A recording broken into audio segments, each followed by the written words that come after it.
नोएडा, अ green haven. यह Asia के बेहतरीन शहरों में से एक है। यदि हम नोएडा के बारे में सोचें तो कुछ इस तरह के दृश्य हमारे सामने उभर कर आएंगे।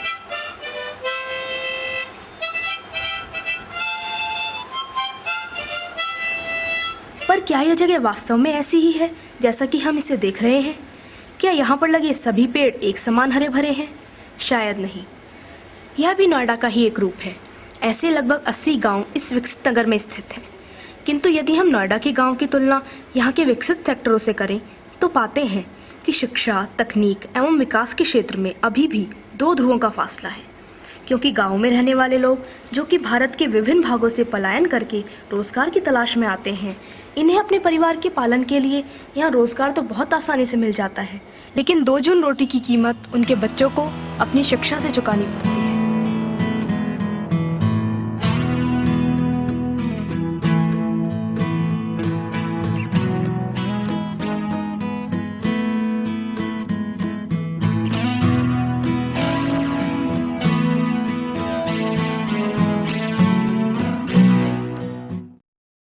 बस अभी एक ही लड़की पढ़ रही है। एक तो बड़े वाले तो 8वीं क्लास पढ़ के हट गए। तो मम्मी मैं नहीं पढ़ूंगी, अब ये छोटे छोटे को तुम देख लो। मैंने कहा ठीक है। छोड़ दिए इसलिए पैसे की दिक्कत हो गई, फिर बीमारी ज़्यादा परेशानी होने लगी, अकेले कमाने वाले, इसलिए मैं छोटा था तब से काम सीखा था। पढ़ाई 6वीं तक पढ़ा था, फिर पढ़ाई छोड़ दी मैंने, फिर साइकिल का काम किया मैंने। छोड़ दिया है बाबा, हम क्या बोले, उसका दिल नहीं है पढ़ने का। काम सीखेंगे, हम काम सीख करके ये दोनों बच्चा को पढ़ाएंगे, छोटा दोनों भाई को बहुत ज्यादा पढ़ा लेंगे। हाँ, ये दोनों। The most neglected are the children. They don't go to school.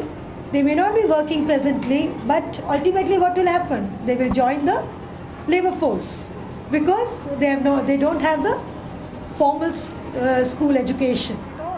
We want ये जितना भी बच्चा इस एज ग्रुप में है वो सारा स्कूल में हो. So we encourage these children to come to our center. We've already started the process. Some of them will be going to private schools and the majority will be going into government schools. We are trying to mobilize some kind of scholarship for these children through individual. मेरा जन्म बिशनपुरा में ही हुआ है, तो मैं वहाँ के बच्चों की, जब से मैंने अपनी पढ़ाई 12th कंप्लीट करने के बाद से ही मैंने वहाँ के बच्चों को ट्यूशन्स देने शुरू किए फ्री में। बहुत सारे ऐसे बच्चे हैं जो स्कूल जाने में असमर्थ हैं, आर्थिक रूप से वो नहीं जा सकते हैं, उनके माता पिता दोनों काम पर जाते हैं। इस कारण से उन्हें घर भी संभालना पड़ता है, ख़ास तौर पर लड़कियों को जो कि छोटी उम्र में ही घर का काम करना सीख जाती हैं।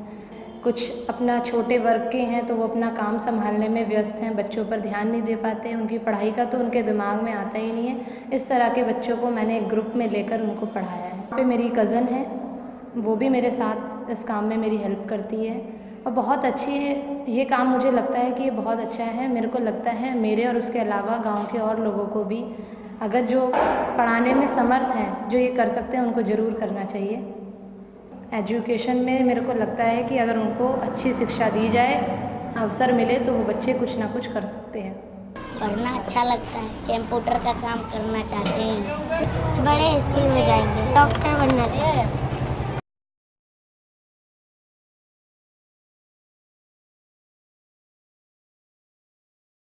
मेरी क्या जिंदगी है, किस रास्ते मुझे जाना है, कौन मुझे बताएगा क्या सुर मुझे गाना है। मुझ में है आग और तपिश, मैं वर्तमान हूँ और हूँ भविष्य। मुझे सुर दो कि मैं आवाज़ बनूँ, मुझे अस्त्र दो कि मैं जांबाज बनूँ। मुझे तुम थोड़ा सा प्यार दो, मुझे शिक्षा दो और निखार दो।